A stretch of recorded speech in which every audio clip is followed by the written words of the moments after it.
Her research spans many different taxa and many different applications of different management techniques.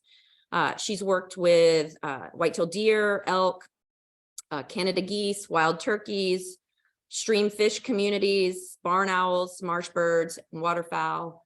And I pointed out she left off our most recent feral hog paper. For some reason, she didn't want to include those in the list. But I'm really excited to have her talk to us today about her work on this kind of climate change land use spectrum. Right, Franny, you ready to go? Yes, thank you. So thank you so much for having me. I think Jennifer covered my introduction pretty well, so I'm going to just jump in to what I'm going to talk about today, which is this waterfowl community that has undergone some significant changes to their habitat in a very particular place and an important place in their breeding ecology.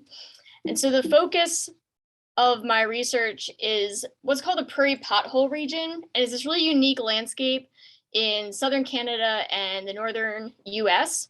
And it's this extent of essentially potholes that are filled with water. And this is historically been called the duck factory because it's one of the primary places that waterfowl in North America go to breed. And so changes to this landscape can have really large impacts on members of the community that use it. And there's diving ducks that use it, and there's dabbling ducks that use it. And of course, there's going to potentially be differences in how species respond to the changes that they are making on the landscape. And so, as I mentioned, this is one of an area that's undergone significant change through time. So what we sort of used to have was this out here, this really kind of wet landscape, this unusual topography. And waterfowl use these areas to not only sustain themselves, but to nest and then sustain their young as they grow and before they migrate south. And two things have been happening here. One, this has been converted to more agricultural parcels. So here we have a very distinct line, but in reality, there's agriculture mixed into this area. And so obviously when you mix agriculture into a landscape like this, those ponds become sort of problematic for efficient farming. And so they have been draining ponds to sort of even out the landscape into these large, deeper wetlands. You know, the water still has to go somewhere, but it's not how it was originally on the landscape. And for some waterfowl, this might work well, and for some waterfowl, this might not work well, because some of them really like these sort of shallow, flat, you know, they're not deep wetlands, and they're more productive for certain species. In addition, there's been changes in how agriculture basically does their production. So agriculture has become more efficient, or the process of planting and seeding and harvesting. And because of that, fewer fields are left fallow every year. And so fallow fields are a really great resource for waterfowl to nest in because they're sort of undisturbed for that season. They come, the landscape looks kind of like it does, the grass grows up around them, it's good nesting habitat. There's less fallow fields left because it's just more efficient now to cultivate a field every year. In addition, it's become easier to kind of do like everything at once. So it used to be that the machinery had to wait to go out until sort of the ground thawed. And so before they could aerate and seed, they had to wait until their machinery could actually penetrate the ground. Now that we've gotten better at that, they're able to modify the fields earlier in the year. And so waterfowl nest at different times throughout the spring season. And so potentially by shifting that cultivation earlier, they're disrupting certain nesting waterfowl. In addition, there's been changes in climate. So the western part of the Prairie Pothole region has become drier, whereas the eastern part of the Prairie Pothole region has become wetter. And so these conditions are going to change what those pothole ponds look like. So as they start to dry out, you're going to have fewer opportunities for nesting waterfowl. If you go up into Canada in the west, you're going to have those deeper ponds, again, which might be good for some waterfowl, but not good for others. In addition, something that is kind of constantly changing are conservation programs that are geared at enrolling farmers to receive payments to reduce sort of environmentally sensitive land from production. So this is the Conservation Reserve Program. It's the largest federally funded conservation program in the US. And I believe there are about 37 million acres enrolled in the program. The program peaked in about 2007, and so there are fewer farmers, fewer acres being enrolled in the Conservation Reserve Program. There's also the Wetland Reserve Program, which is aiming to sort of maintain those wetlands in a more natural state than draining them, which might be financially beneficial in terms of cultivating the landscape, but potentially negative for waterfowl, or at least a change in their habitat. And Canada has similar programs, although slightly different. And so we might expect that these programs might benefit species in the US, whereas Canada might have sort of less of an effect because they have less enrollment in these types of programs. And so, like I mentioned, this Prairie Pothole region is where the vast majority of waterfowl were sort of produced every year. And by produced, I mean, they successfully reproduced and reared young. And these long-term changes are impacting species at different rates and in different ways, but we're not quite sure why or what is driving those differences. And so the Fish and Wildlife Service puts out breeding population trajectories every year. So these are a managed species, or all of them are. There's game take limits on all of them. They're huntable in various parts of their range. And so it's important for us to know how many are out there and what those regulations should be to reflect changes in population size.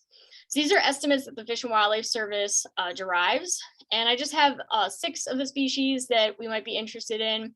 And the one that I think you can see is doing sort of the worst is this northern pintail down here. And so whereas some other ducks like the green-winged teal and the blue-winged teal have increased in population size since about the 1980s, the northern pintail has decreased in abundance since the 1980s. And this dashed line is essentially the Fish and Wildlife Service's goal population. So this is kind of the number that they want the population to be at or above. And the northern pintail has been below that for a number of years. I'm forgetting where my keys are. Okay. Northern pintail is a beautiful bird. I mean, I think it's just amazing sort of waterfowl. They have this really pointed tail, this really stark contrast between their head and their neck. And so they have actually become, even though in theory they are a harvestable waterfowl species, they become a species of conservation concern because we aren't able to get that population up to kind of the level that the Fish and Wildlife Service would like to see and that historically they were at. And there's some things that we think are affecting pintail more than other species. And so there's reasons why they might be more sensitive. One thing that's sort of interesting and that we're still exploring is that Kevin Podrusny found in 2002 that although pintails and ponds used to really track each other well, so when the Fish and Wildlife Service goes out and counts waterfowl, they also count the number of ponds that are on the landscape. And pintails and ponds used to track each other really well. Like ponds went up, pintails went up. And then somewhere in the 1980s, first of all, there was a drought. And so there were fewer ponds on the landscape.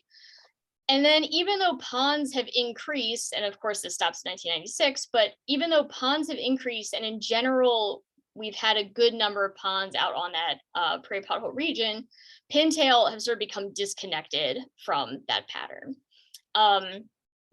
And so there's questions about why exactly that might be happening. And one of the hypotheses is that that draining of ponds is affecting the pond habitat that pintail like.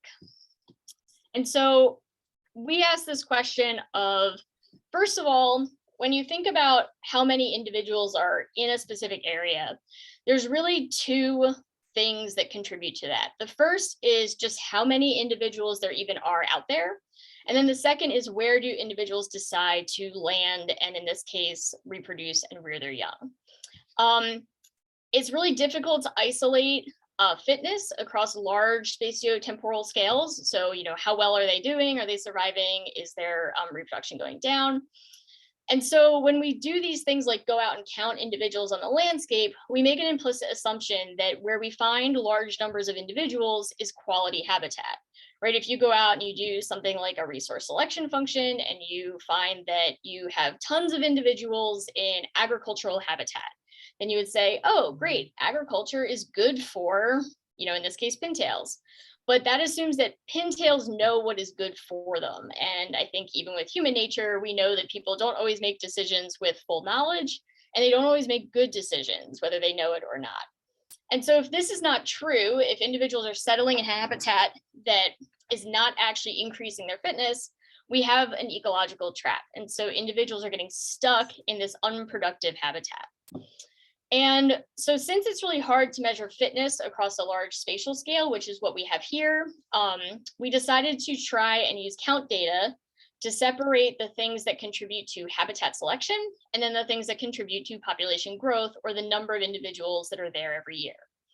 And we're going to do this use a couple different tools to do this. So first of all, this is an interesting system because it's a migratory species. And so when they come in, when they're migrating north, they're hitting habitat and they're kind of picking where they're going to land from what's on the landscape right now.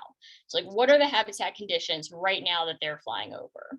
But then they don't breed right away and they don't reproduce right away, or they don't rear young right away, I guess.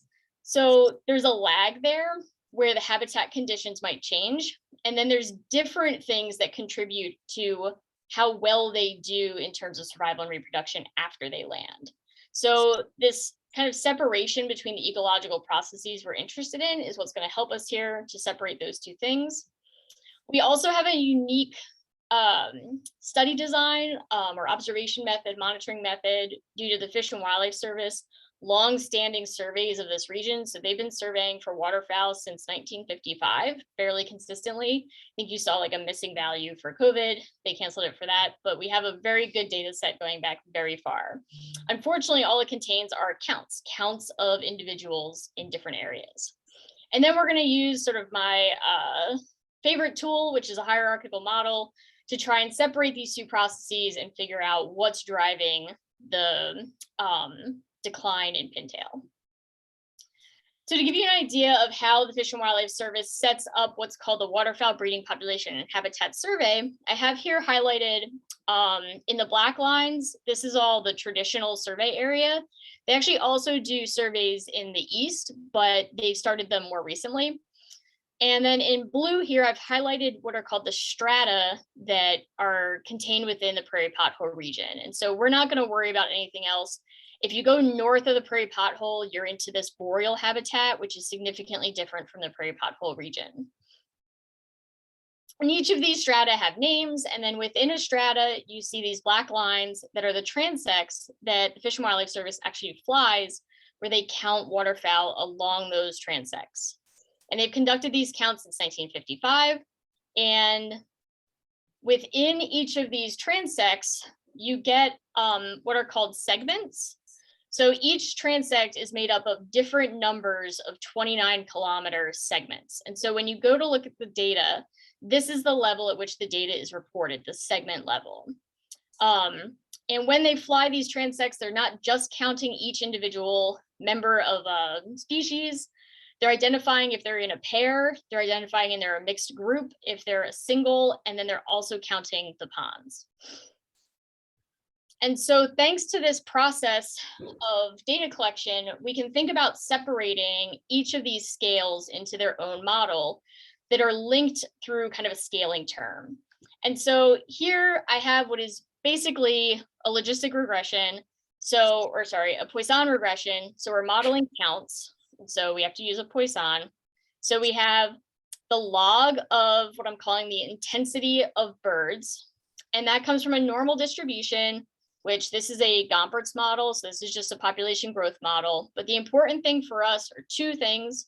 One, this part at the end, the Z times gamma, that's describing like, if you have all of these birds available, how many of them are ending up in this strata?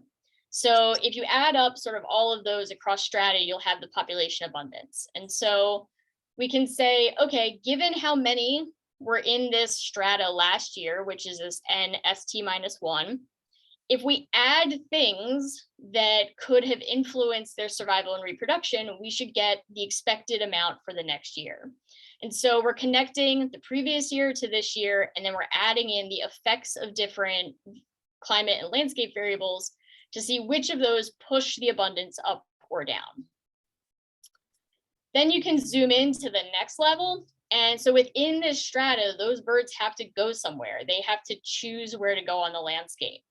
And if this was a completely random process, you would just have this part right here. And this is saying that your expected number of log birds, sorry about the log, it's just what we have to do. So you have the expected number of log birds on one of these little segments. And that would just be the total number you had divided by how many segments you have. And that would just be a random process. Like they're all falling out, they're uniformly distributed across the landscape. But we know that's not true. That's not how waterfowl are responding. And so to this, we add other sets of predictors that try and tell us what is causing birds to focus on this habit, this transect, versus the other transects.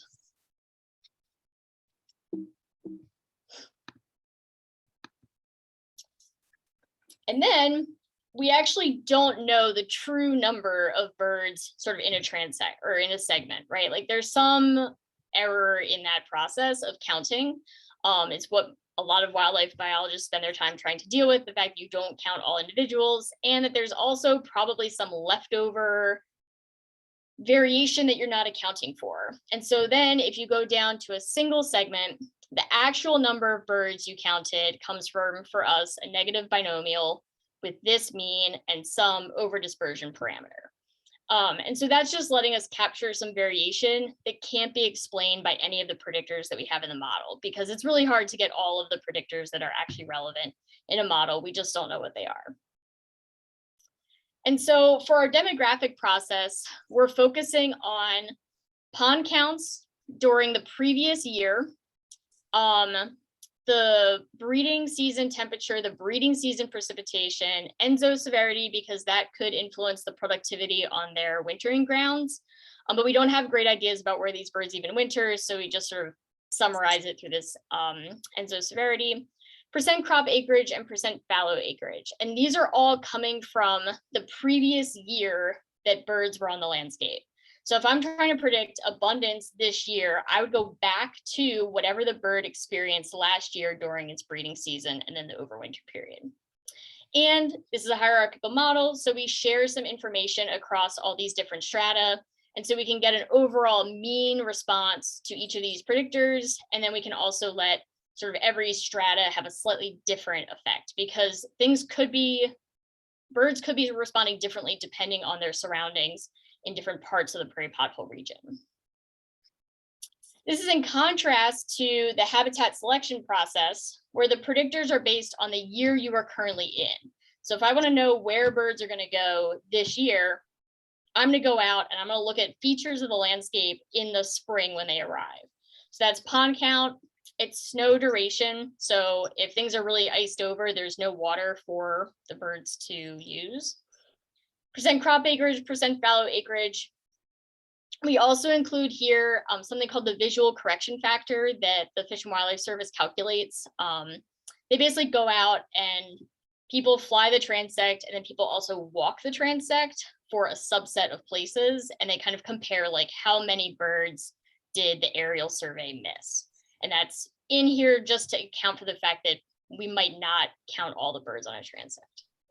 And then there's this weird thing where northern pintail in particular might decide to just totally skip the prairie pothole region in a given year. So if they get up there and the conditions are really poor, they might keep going to that boreal habitat. And so we have this overflight correction where we look at the Fish and Wildlife Service estimates that they produce using their models, which are different than ours. And they look and say, like, where is the center of the population within the prairie pothole region? And if the main abundance is in the middle, then you're okay.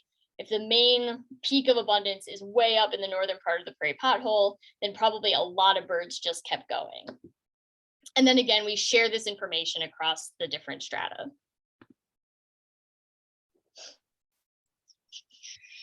So we actually get two different abundances kind of for these models. The first is at strata level abundance, and we call that the expectation based on the demographic processes. So given the effects of these variables from last year, how many birds do we expect this year?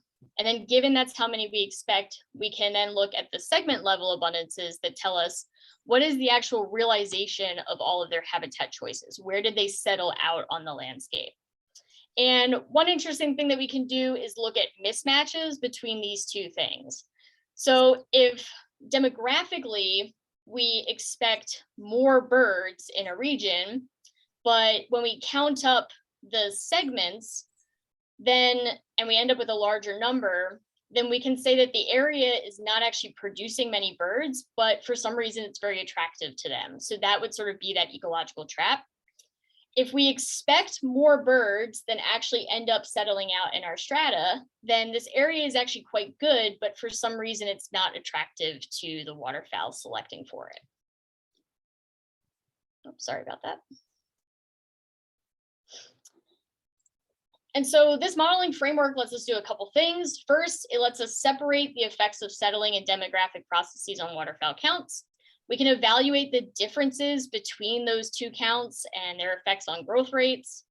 And because this is a Bayesian model, we can also account for missing covariates and their indirect effects on waterfowl. So although I said that they have been doing these surveys since 1955, sometimes they will miss an area. So just logistically, they don't get out to it. And if we were just missing data for the birds, that would be fine. Our model would still work. We could predict, how many should have been there given our predictors. Unfortunately, because they also count the ponds are also missing, and the ponds are a predictor in this process. So a Bayesian model lets us actually estimate the ponds that should have been there given some habitat landscape features, and then include that in our predictions about waterfowl. And something to note is also that a lot of people refer to ecoregions within this prairie pothole region.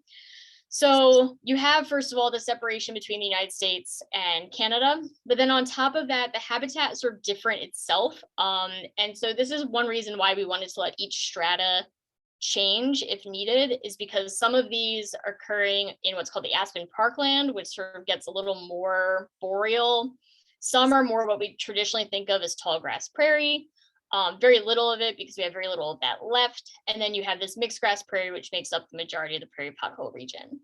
And so in the following slides, I sort of color the three differently so you can sort of see if you find a trend. I didn't really find one. In some cases, we only have very few strata falling into one of these ecoregions anyway, so it's hard to say with 3 strata if there's a real pattern or not.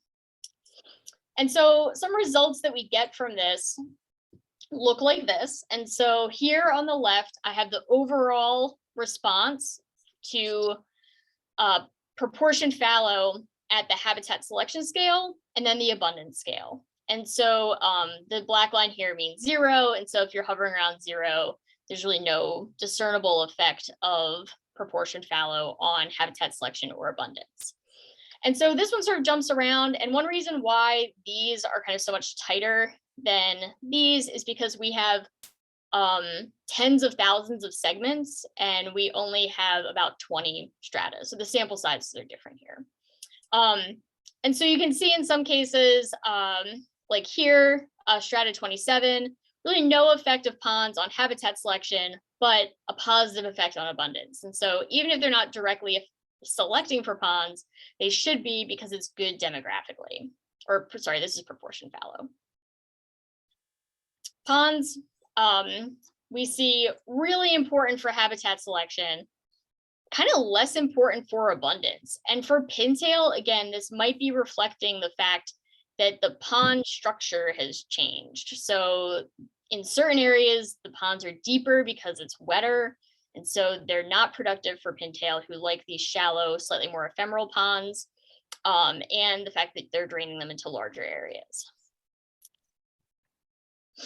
And then proportion cropland for pintail, we can see in some strata, and actually the mean across all strata is positive, so they are selecting for cropland, but when they do so, they produce fewer birds the next year. And so cropland is this, what we think is driving this ecological trap, because they like it, but it's not good for them.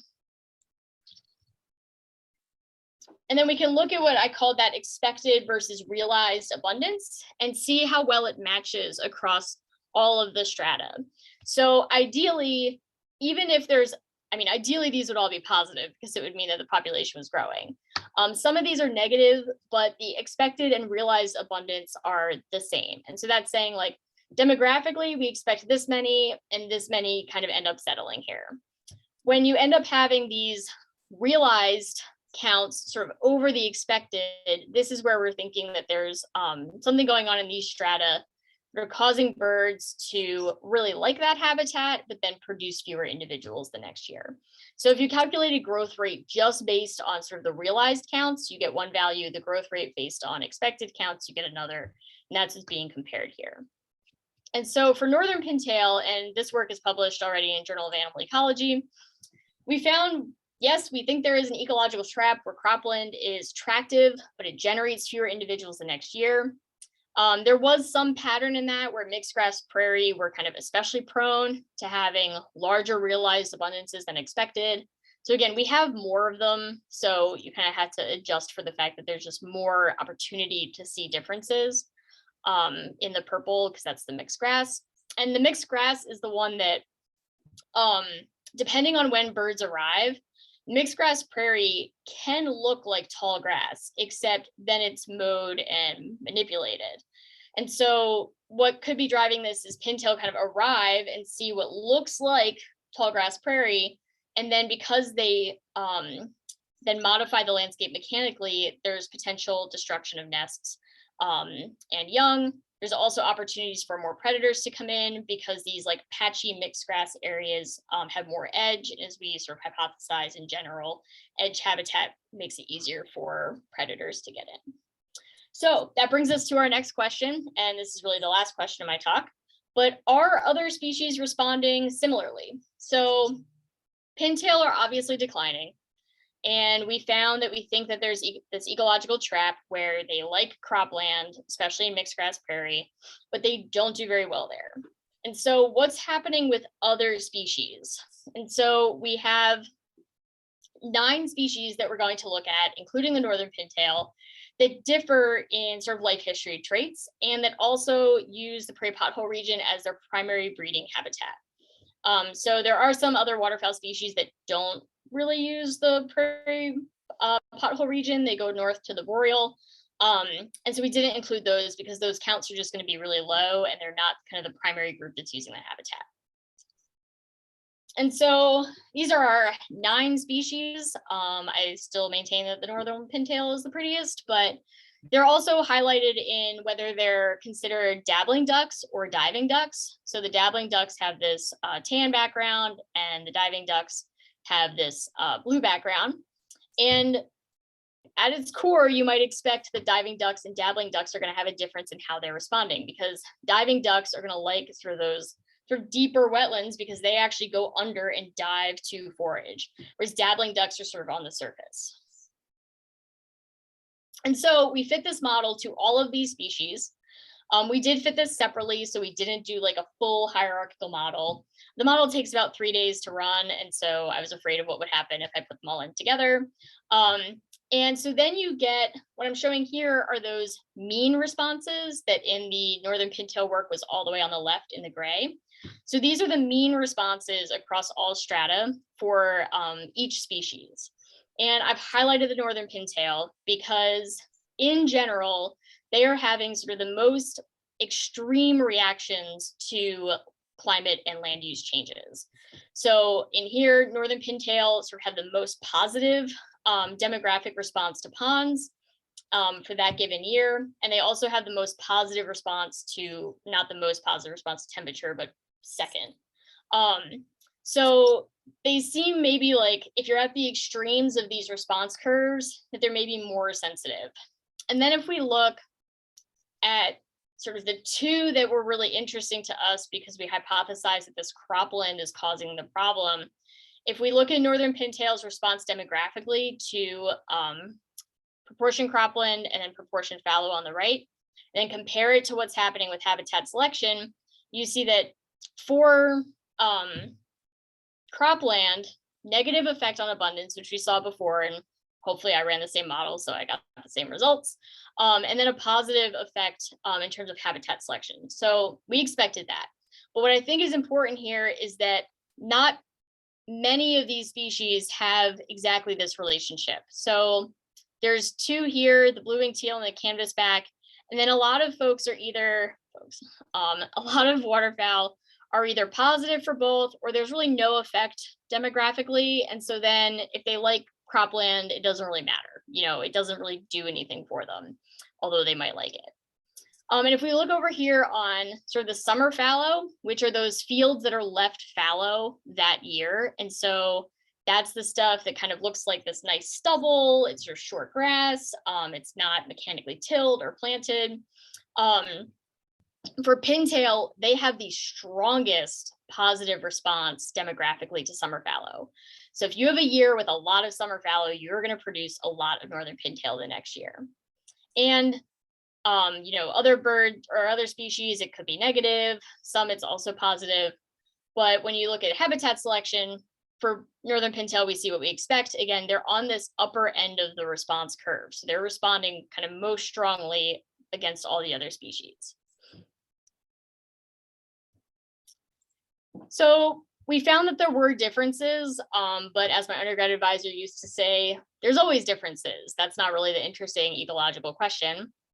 So the interesting ecological question we can ask with this is, do aspects of their life history contribute to how they're responding to these changes? And so what we're going to do here is we're going to go back to each of these distributions. So these are 95% credible intervals around sort of a median here. We're going to take 100 draws from each of these distributions and use them as a response variable in a linear regression. And the reason why we're doing this is because, as you can see, there is uncertainty in how these individuals are responding. So for example, Gadwall, okay, most of the 95% credible interval doesn't overlap 0, but some of it does. And so we want to account for the fact that we don't know with 100% certainty how the species are responding. And so this is something that I'm going to bring up when we get to the end, because it looks like we didn't really find much of anything, but I assure you we did. And so this is a process called multiple imputation. So you just sort of post hoc let that uncertainty filter into the rest of your model. And so we wanted to make sure that we weren't being like overconfident in the effects of the habitat on each species. So we used 3 life history traits to try and group species into categories of how they're responding. The one is how much maternal investment they put in. So it's the clutch mass times how many times they re-nest divided by the female mass. And then you have nesting date. So a lot of this mechanical tillage, like I mentioned, is moving earlier in the year. So some birds that maybe used to miss being undergoing mechanical modification of their landscape are now getting hit. And then site fidelity. So how strictly do they return to the same segments every year?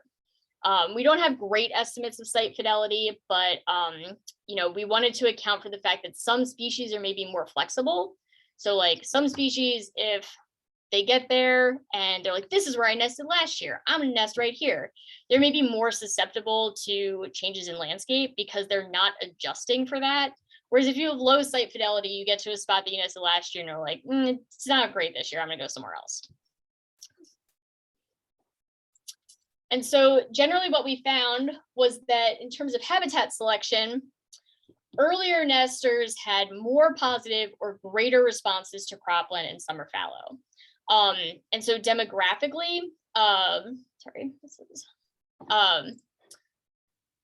and they also had more positive, stronger responses to summer fallow and selection for segments with more ponds. And so if we look at this over here, these are actually the posterior distributions of the effects of each of these life history traits on the response curves for each of the predictors. And so this is habitat selection. So remember, this is what's going on the landscape when they arrive. And generally, again, we found this negative relationship with proportion cropland, proportion fallow, and relative numbers of ponds on a segment. So ponds that have more relative to everything around them get higher values. And so if we compare two of our earliest nesters, which are northern pintail and mallards, we would expect that sort of as cropland has gone up, that's going to increase their habitat selection for those areas. As summer fallow goes up, those early nesters are going to have a stronger positive habitat selection response. They're going to go to those areas. And same thing for the segments with more ponds. However, northern pintail are doing poorly and mallards are doing well, and they are both early nesters. And so there's probably something buffering mallards against this sort of decline that's being caused by changes to cropland, summer fallow, and ponds. And that's that mallards actually re-nest much more than northern pintail. So if they have a nest that fails, they can re-nest very easily and like up to 8 or 9 times, whereas northern pintail are more like 2 or 3 at most. So if the mallards are early and their first 2 nests get knocked out by mechanical tillage, it's not a huge loss to them. And then when we move to demographic responses, we found, again, the early nesting is really what's driving a lot of the differences. And so earlier nesters compared to late had more positive or greater or stronger response to summer fallow, temperature, and precipitation. They also had more negative or less responses to ponds demographically. And so they're either doing poorly when there's lots of ponds, or they're sort of not responding as strongly. This is kind of weird because you can have positive and negative kind of responses, and you have to be careful about how you interpret the negative versus less strong. And we also saw that as lower maternal investment, they had more positive or greater responses to summer fallow. So if you sort of don't invest heavily in your offspring, you're going to have a more positive demographic response to large amounts of summer fallow. And so they have sort of less of an effect on species that have really high maternal investment. And so we're able to sort of identify a few things. First, the northern pintail is not the only species that has kind of these conflicting positive, negative responses to things like crop cover. And crop management is sort of something that we can manage at a field farm level, unlike some of the temperature precipitation effects. So if you're going out, we have lots of agencies and lots of NGOs that work on trying to increase waterfowl abundance. And if you're focusing on where are these species when we go out and count them and assume that that is good habitat, you're potentially actually hurting that species. In addition, each species has maybe a slightly different response. So some responded positively to summer fallow and some responded demographically negatively to summer fallow. How do you trade off on making sure that you're sort of managing both species appropriately if they have these conflicting responses? So it really complicates multi-species management when you have individuals in a community responding really differently. It also complicates using this sort of habitat selection as an indicator of quality. I think that's something that we need to think more about in sort of all of our modeling when we make recommendations that are based on where are the animals when we go out to look for them. And in terms of both demographics and habitat selection, the early nesters were sort of driving a lot of the patterns, and northern pintail are the earliest nester. And so that nesting issue is probably related to how these farms are managed and the fields are cultivated.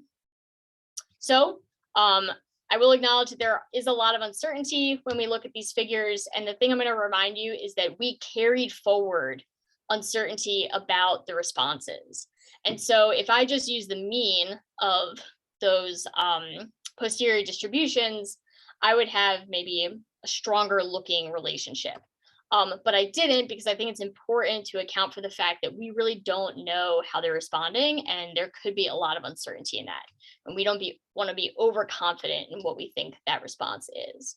And so I'll just point out that even though a lot of this seems to overlap zero, we did carry forward that uncertainty. And so I had some co-authors and collaborators on this project, David Coons and Jim DeVries. Kevin Podruzny was involved. He got us all of the agricultural data for Canada and the US. And if I had had to do that myself, I would still be doing my postdoc.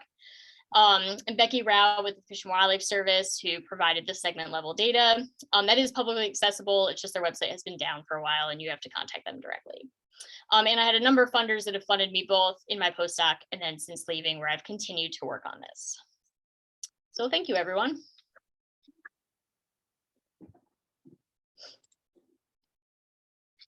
Do you have any questions?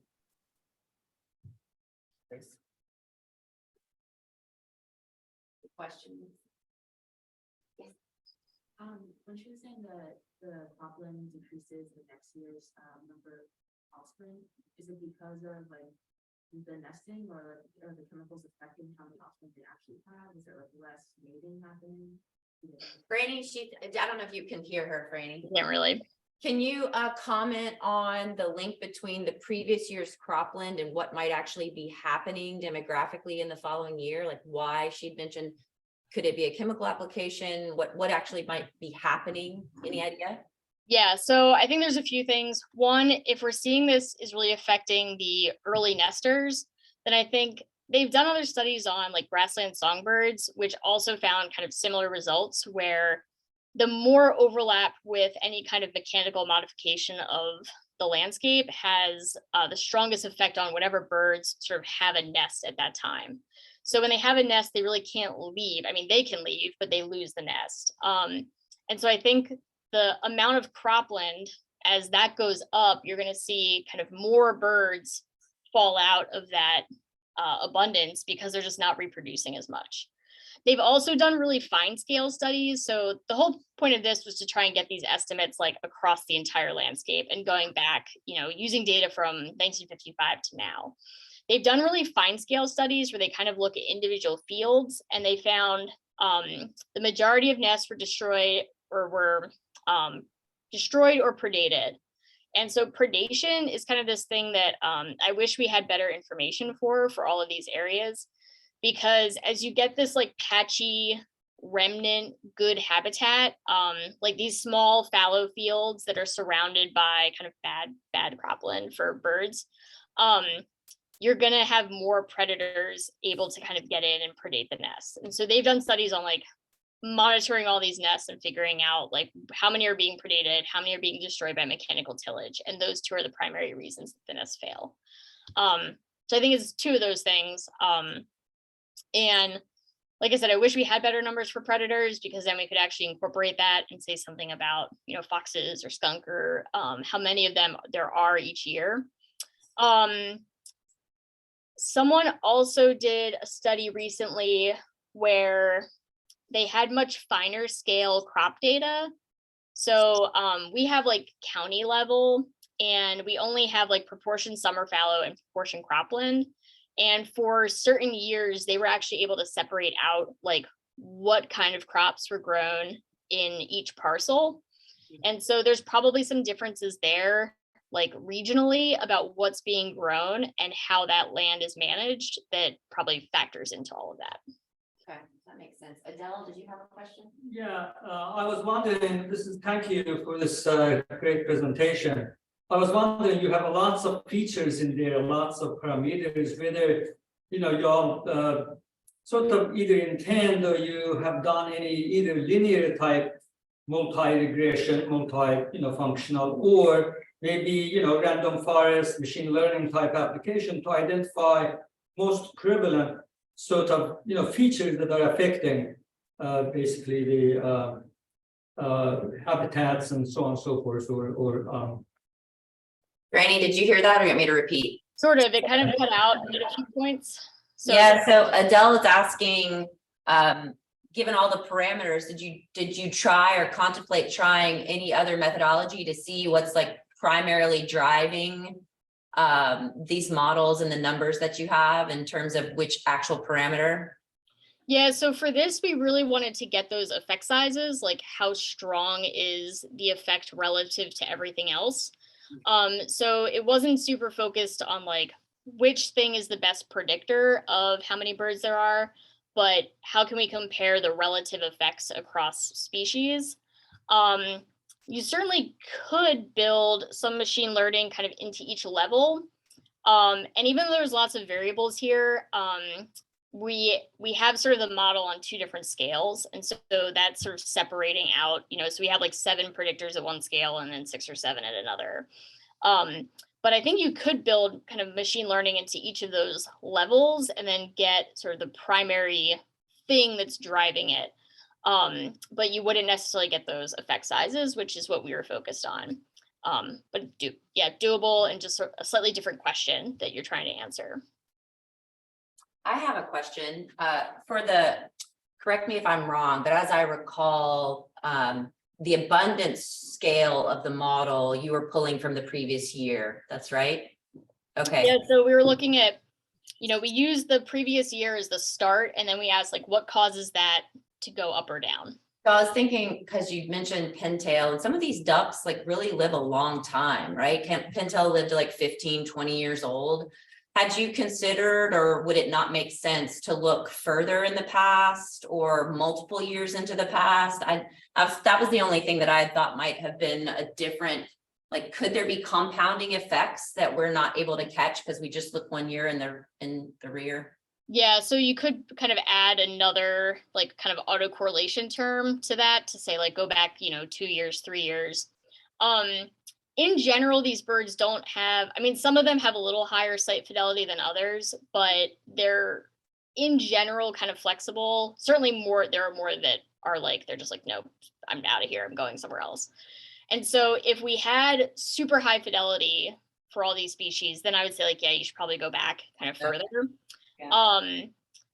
And actually, so Jennifer knows this, but I'm currently trying to publish this multi-species work. And one thing that they would like us to incorporate is some estimate of longevity or survival to see if longevity or survival, this like slow, fast life history spectrum, is what's contributing to differences. And so we would maybe pick that out there if we're seeing that longer lived species are having stronger demographic responses to certain variables.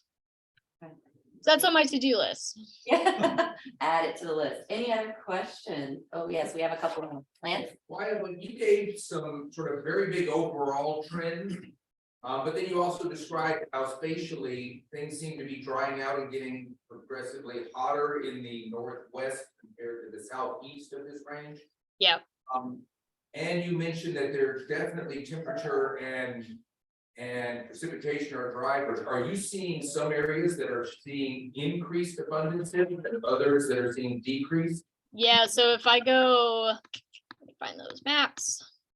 So if we focus on kind of the realized abundance, because that's what's actually ending up like on the landscape every year, you can see that there's more pintail actually. So these are population growth rates here. So the population size is, even if it's negative, it's positive down sort of here in these areas, or at least higher. And then sort of, actually, I think this is backwards. Nope, I'm right. So here I messed up my colors. I should have picked colors that didn't match my slide on the right. So we are seeing more sort of positive growth down here in the US, and then up in this northwest corner, the tan is sort of a negative growth rate over time. And this divider here, I should have mentioned, these are the US strata, and these are the strata in Canada. And so we're seeing overall sort of better responses, better growth rates in the US. And one hypothesis for that is that there's been more buy-in to those conservation reserve programs in the US than Canada. And so not just kind of temperature or precipitation changes causing this, but intermixing with sort of our habitat management for waterfowl. Could I just throw in one comment that might be unrelated entirely. Okay. Is there some region in that actually coincides with the area of greatest like fossil fuel extraction that's been occurring in the past 40 years? That's a good question, and that is one that I don't know the answer to. Is this is Alberta, isn't Alberta in this general area? Or are we That's kind of what I'm wondering. Yeah, because if it is, I mean, that would be the oil sands, like crazy stuff going on up there too. Interesting. Yeah, so I think Alberta would be, Further, I don't know. I think it's, Reference. To the west, right? Yeah. I think it's like over kind of Yeah, here. Okay, but still, there could be. It's worth investigating, right? Huh, that's interesting. Yeah, generally across the board, Canada looks worse than, for the first time ever, Canada's worse than The waterfowl, yeah. You have. And this is supported by kind of like other people's work as well. Like they have also found that the ducks just aren't doing kind of as well in Canada than in the US. But there is some difference though. So like I said, you get up into the boreal habitat up here. And so the habitat structure starts to change a little bit. And so some of that might just be that the boreal is not very productive for northern pintail. Like they go there sometimes, but they don't produce a lot of birds when they're there. So that's another reason why we kind of estimated these on a strata scale, because there's these things that we just can't kind of account for because they're happening like outside of the region that we're interested in. I think we've got one more question. Okay. All right, so to my knowledge, most of these are isolated wetlands, and in the last 5 to 8 years, there's been a lot of regulatory conflict with, I think, the waters of the US rule of what wetlands are protected and what you can fill and not fill. So I was wondering if you could, at one, provide an update if you know what the status of the regulatory protections are of these pothole wetlands, and then two, if you plan to use your research to provide recommendations for which areas of these prairie pothole regions should be more protected. Yeah, so I don't have an update on kind of the current water protection, because I know in the past couple of years, again, that's been fairly contentious. I do know that, like I said, there's been sort of a decline in enrollment in some of these programs anyway, even before that. It's just, I think in a lot of cases, the trade-off is just not there for people to try and preserve these wetlands. I do work with Ducks Unlimited Canada. That's actually where Jim is located. And Delta Waterfowl has been in touch with us about sort of what these results mean in terms of sort of fallow crop management, especially for northern pintail, and trying to take that and think about what this means, especially in this multi-species case where you're trying to trade off, and you might do something that negatively impacts another species, and you just have to make sure that your choices are reflecting your management goals. So like some of these species are doing quite well and they're over kind of what the Fish and Wildlife Service wants to have. And when that happens, they loosen the hunting restrictions, they expand the bag limits. But that might also be an opportunity where you say like, okay, these species are doing really well right now, like more than we kind of expect or want. Let's think about how we can bring pintail up to that. And just knowing that you're doing some trade-offs. I mean, that's the whole, it's like conservation biology in a nutshell, right? Like you have to trade off different components of communities because they don't all respond similarly. I think that the Clean Water Act regulation that got wiped out in the last administration for ephemeral streams, anything that's not navigable all year is still there. So Yeah. private land theoretically could still be filled in. Right. I don't think Yeah. that that's been reinstated as of yet. Yeah, looking at the big picture of this, that could certainly be used to try to just protect the wetlands as a whole, not even looking at the species themselves, just which areas are functioning and providing more habitat for birds and are more worthy of protection than other areas of these potholes that are very contentious. Yeah. Yeah, and that's definitely a complicating factor here, is that so much of this is sort of private land now. And so like Jennifer said, private land, you're sort of can do what you want. And I think the big thing for this is that to think like, I think there's what would I say, like a casual idea that birds must like big wetlands. Like you have a big pond, you're going to have a lot of birds. And I think that that's just like, I mean, if you had asked maybe like a non-wildlife biologist, like, what do you think is good for waterfowl? Like a bunch of little tiny ones or like one big one? I think people would probably say like, oh, the big one, because like you can fit more birds in there. And there's like more stuff in it. And so I think maybe there's some communication there about like, what is a good pond? Like, what does that even look like on the landscape?